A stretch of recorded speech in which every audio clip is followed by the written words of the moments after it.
حضرت ابن عمر سے روایت ہے کہ رسول اللہ صلی اللہ علیہ وسلم نے فرمایا سب سے بڑی نیکی یہ ہے کہ انسان اپنے والد کے دوستوں کی خاطر مدارات کرے جبکہ والد کا انتقال ہو چکا ہو۔ مزید کھولا، نسلوں تک یہ دوستی کا حق قائم فرما دیا۔ حضرت اقدس مسیح موعود علیہ الصلوۃ والسلام فرماتے ہیں اصل بات یہ ہے کہ ہمارے دوستوں کا تعلق ہمارے ساتھ اعضاء کی طرح سے ہے، اور یہ بات ہمارے روزمرہ کے تجربے میں آتی ہے کہ ایک چھوٹے سے چھوٹے عضو مثلا انگلی ہی میں درد ہو تو سارا بدن بے چین اور بے قرار ہو جاتا ہے۔ اللہ تعالیٰ خوب جانتا ہے کہ ٹھیک اسی طرح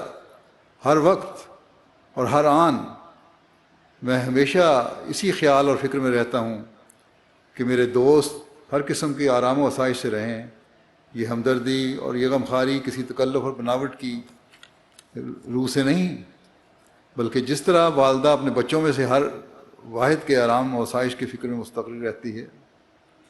خواہ وہ کتنے ہی کیوں نہ ہوں، اسی طرح میں للہی دل سوزی اور غمخواری اپنے دل میں دوستوں کے لیے پاتا ہوں۔ اور یہ ہمدردی کچھ ایسی اضطراری حالت پر واقع ہوئی ہے کہ جب ہمارے دوستوں میں سے کسی کا خط کسی قسم کی تکلیف یا بیماری کے حالات پر مشتمل پہنچتا ہے تو طبیعت میں ایک بے کلی اور گھبراہٹ پیدا ہو جاتی ہے، اور ایک غم شامل حال ہو جاتا ہے، اور جوں جوں احباب کی کثرت ہوتی جاتی ہے اسی قدر یہ غم بڑھتا جاتا ہے، اور کوئی وقت ایسا خالی نہیں رہتا جب کہ کسی قسم کا فکر اور غم شامل حال نہ ہو، کیونکہ اس قدر کثیر التعداد احباب میں سے کوئی نہ کوئی کسی نہ کسی غم اور تکلیف میں مبتلا ہو جاتا ہے، اور اس کی اطلاع پر ادھر دل میں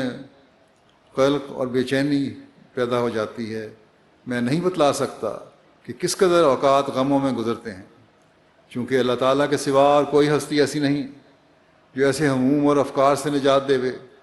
اس لیے میں ہمیشہ دعاؤں میں لگا رہتا ہوں، اور سب سے مقدم دعا یہی ہوتی ہے کہ میرے دوستوں کو ہموم اور غموم سے محفوظ رکھے، کیونکہ مجھے تو ان کے ہی افکار اور رنج میں غم میں ڈالتے ہیں۔ اور پھر یہ دعا مجموعی حیت سے کی جاتی ہے کہ اگر کسی کو کوئی رنج اور تکلیف پہنچی ہے تو اللہ تعالیٰ اس سے اس کی نجات دے۔ ساری سرگرمی اور پورا جوش یہی ہوتا ہے کہ اللہ تعالیٰ سے دعا کروں۔ دعا کی قبولیت میں بڑی بڑی امیدیں ہیں۔